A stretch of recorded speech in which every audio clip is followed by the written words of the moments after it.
అందరికీ నమస్తే. Welcome to my channel V for vocabulary in Telugu. మనం ప్రీవియస్ వీడియోలో నేను ఇచ్చినటువంటి ఛాలెంజ్కి ఫస్ట్ ఆన్సర్ తెలుసుకొని ఈరోజు చెప్పబోయే కొత్త టాపిక్ నేర్చుకుందాం. నేను ఇచ్చినటువంటి ఛాలెంజ్ వచ్చేసరికి యాజ్ ఏ రిజల్ట్. మనం ప్రీవియస్ వీడియోలో ఏం నేర్చుకున్నాం చెప్పండి? లింకింగ్ వర్డ్స్ అంటే కనెక్టింగ్ వర్డ్స్ నేర్చుకున్నాం కదా. సో యాజ్ ఏ రిజల్ట్ అంటే అర్థం ఏమిటి అనేది దాని ఎగ్జాంపుల్స్ అన్నీ ఇప్పుడు చూద్దాం. యాజ్ ఏ రిజల్ట్ అంటే ఫలితంగా అని అర్థం. చాలామంది కరెక్ట్గానే ఆన్సర్ చేశారండి. సో దీని ఎగ్జాంపుల్ ద్వారా చూద్దాం. దీన్ని మనం consequently, they four, because of this అని చెప్పాల్సిన సందర్భంలో అడ్వాన్స్డ్ లెవెల్లో యాజ్ ఏ రిజల్ట్ అనే లింకింగ్ వర్డ్ని ద్వారా మనం ఇంగ్లీష్లో సెంటెన్స్ని ఫ్రేమ్ చేయొచ్చు అనమాట. సో మనం బేసిక్ నుంచి అడ్వాన్స్డ్ నేర్చుకుంటున్నాం, గుర్తుపెట్టుకోండి. దీన్ని ఎగ్జాంపుల్ ద్వారా he studied well, as a result he topped the class. He studied well, as a result he topped the class. అతను బాగా చదివాడు, దాని ఫలితంగా తరగతిలో మొదట వచ్చాడు అంటే ఫస్ట్ ర్యాంక్ వచ్చింది అని అర్థం అన్నమాట. సో మనం ఏదైనా సరే దాని ఫలితంగా అని చెప్పాల్సిన సందర్భంలో మనం యాజ్ ఏ రిజల్ట్ అనే లింకప్ వర్డ్ని లేదంటే కనెక్టింగ్ వర్డ్ అన్న రెండు ఒకటే అండి. కనెక్టింగ్ వర్డ్ని యూజ్ చేసి సెంటెన్స్ని ఫ్రేమ్ చేయొచ్చు అనమాట. ఫస్ట్ వర్డ్ వచ్చేసరికి రీవ్యాంప్. ఎలా పలకాలి? రీవ్యాంప్ అని పలకాలి. రీవ్యాంప్ అంటే పునరుద్ధరించడం, పునః ఆవిష్కరించడం లేదా పూర్తిగా మార్చి దానిని కొత్తగా మార్చడం అని అర్థం అన్నమాట. అంటే మెరుగుపరచటం అని అర్థం. దీన్ని మనం ఇక్కడ కొత్తగా సబ్స్క్రైబ్ చేసుకున్న వాళ్ళకి చెప్తున్నాను. ఇక్కడ బాక్స్లో ఇచ్చిన దానిని చంకు మెథడ్ అంటారండి. చంకు మెథడ్ అంటే చంక్స్ అంటే ముక్కలుగా విడదీయడం అనమాట. ఎలాంటి కష్టమైన పదాన్నైనా ఈజీగా ప్రొనౌన్సియేషన్ కరెక్ట్గా చేయడం కోసం ఈ చంకు మెథడ్ అనేది యూజ్ చేస్తారు. ఇలా ముక్కలు చేసిన దాన్ని సిలబల్స్ అంటారు. సో రీవ్యాంప్ అనేది ఎన్ని సిలబల్స్ ఉన్నాయి? 2 సిలబల్స్ ఉన్నాయి. సో మనం ఎలా పలకాలి? రీవ్యాంప్ అని పలకాలి. సో అర్థమైంది కదా చంకు మెథడ్ అనేది ఎందుకు ఉపయోగపడుతుందో.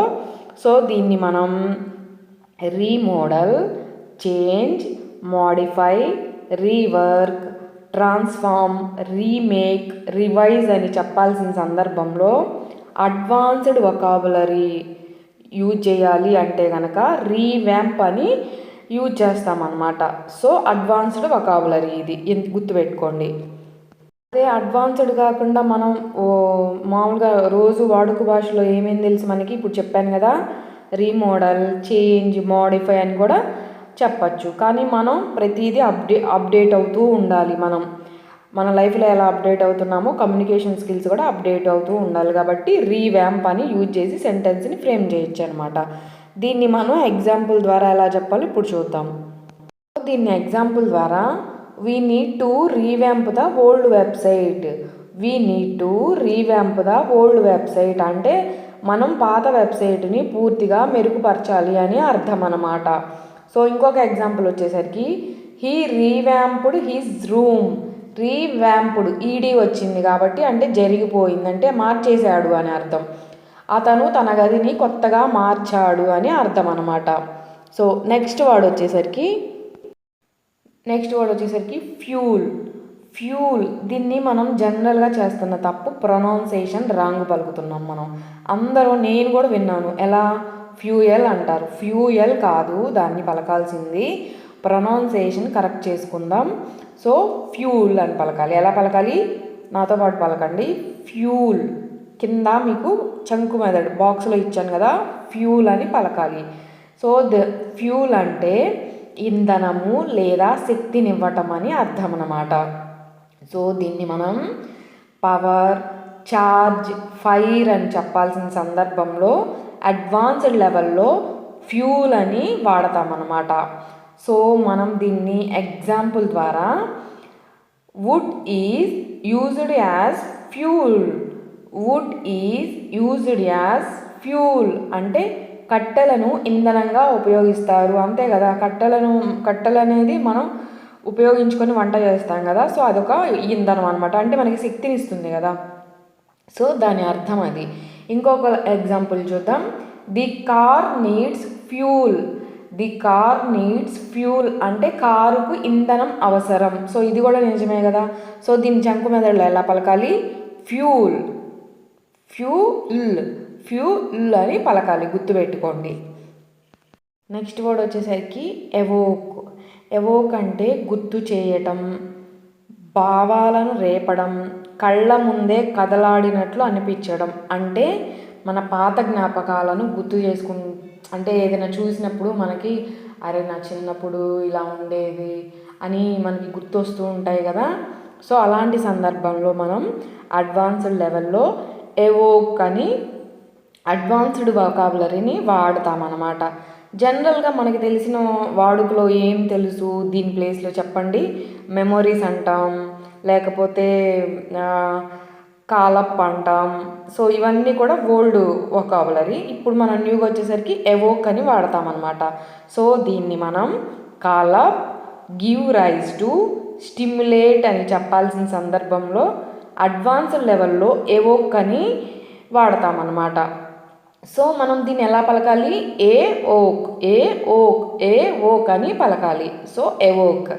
సో దీన్ని మనం ఎగ్జాంపుల్ ద్వారా old photos evoke memories. Old photos evoke memories అంటే పాత ఫోటోలు జ్ఞాపకాలను గుర్తు చేస్తాయి అని అర్థం అన్నమాట. సో ఇంకొక ఎగ్జాంపుల్ కూడా చూద్దాం. The movie evoked. Evoke E D ఎందుకు ఒత్తిపెట్టి చెప్తున్నానంటే అది జరిగిందా జరగబోయేదా అనేది మీకు అర్థం కావడం కోసం చెప్పానండి. So the movie evoked my childhood memories అంటే ఆ సినిమా నాకు చిన్ననాటి జ్ఞాపకాలను గుర్తుకు తెచ్చింది అని అర్థం అనమాట. సో మీకు అర్థమైంది కదా. నెక్స్ట్ వర్డ్ వచ్చేసరికి ఫోకల్. ఫోకల్ అంటే ప్రధానమైన లేకపోతే కేంద్ర బిందువు అని అర్థం అనమాట. సో దీన్ని మనం సెంట్రల్, ఇంపార్టెంట్, మెయిన్, న్యూక్లియస్ అని చెప్పాల్సిన సందర్భంలో మనం అడ్వాన్స్డ్ లెవెల్లో ఫోకల్ అని వాడతాము. సో దీన్ని ముక్కు మెదడు యూజ్ చేసి ఎలా పలుకుతాం? ఫోకల్, ఫోకల్ అని పలుకుతామన్నమాట. సో దీన్ని ఎగ్జాంపుల్ ద్వారా health is a focal issue today. Health is a focal issue today. So ఇది కరెక్ట్ అండి. ఇప్పుడు అందరూ జాబులు, ఉద్యోగాలు, డబ్బు సంపాదించాలి అని చెప్పి దాని కింద పడుతున్నారు తప్ప దాని వెనక మన ఆరోగ్యంగా ఎలా ఉన్నాము, ఆరోగ్యంగా ఉంటే రేపు ఏదైనా అనుకున్నది సాధించవచ్చు అనేది కొంతమంది మాత్రమే రియలైజ్ అవుతున్నారు. సో ఇది కరెక్ట్ పాయింట్.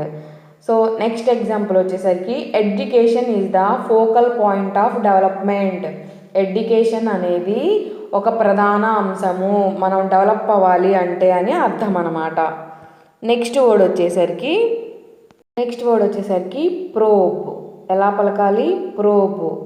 సో ప్రోబ్ అంటే విచారణ చేయడం, పరిశోధన, సమగ్ర పరిశీలన అని అర్థం అన్నమాట.